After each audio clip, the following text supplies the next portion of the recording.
এই যে যেটা দেখতে পাচ্ছেন এটা একটা রেফ্রিজারেশন সিস্টেমের একটা মূল গুরুত্বপূর্ণ অংশ, একে কম্প্রেসর বলা হয়। আর এটা হলো ফ্রিজ বলেন, এসি বলেন, এই কম্প্রেসরকে একটা রেফ্রিজারেশন সিস্টেমের হার্ট বলা হয়। এখন এই যে এই কম্প্রেসরের এই যে দুইটা লাইন, এই যে মোটাটা আর চিকুন একটা লাইন, এই মোটাটাকে সাকশন লাইন বলা হয় আর চিকুনটাকে ডিসচার্জ লাইন বলা হয়। আর এই পাশে আর একটা লাইন থাকে, এটা হলো চার্জিং লাইন হিসেবে ব্যবহার করা হয়।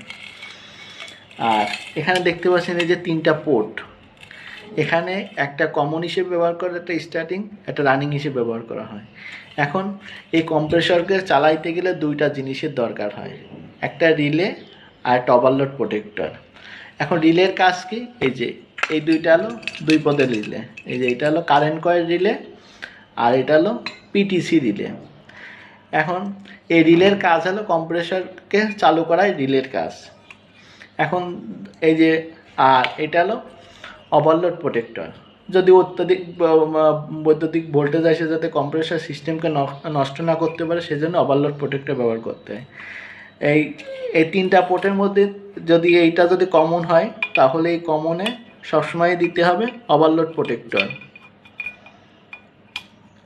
এটা হলো ওভারলোড প্রোটেক্টর দিতে হবে। আর বাকি যে দুইটা পর স্টার্টিং আর রানিংয়ে এটা হলো রিলে ব্যবহার করা হয়। এখন এটা হলো PTC relay, positive temperature coefficient relay. আর এটা হলো কারেন্ট কয়েল রিলে। এই কারেন্ট কয়েল রিলেটা এখন ব্যবহার করে না, কারণ কি এখানে এটাই স্পার্ক করে আগুন জ্বলে যাইতে পারে, সেজন্য এই কারেন্ট কয়েল রিলেটা ব্যবহার করা হয় না, এই পিটিসি রিলেটা বেশি ব্যবহার করা হয়। আর এই যে এই কম্প্রেসরের ভিতরে আমরা যদি এই কম্প্রেসরটা কাটি, তার ভিতরে আমরা কী কী দেখতে পাবো, মোটর দেখতে পাবো, তারপরে পিস্টন দেখতে পারবো, সিলিন্ডার দেখতে পাবো, কানেক্টিং রড দেখতে পাবো।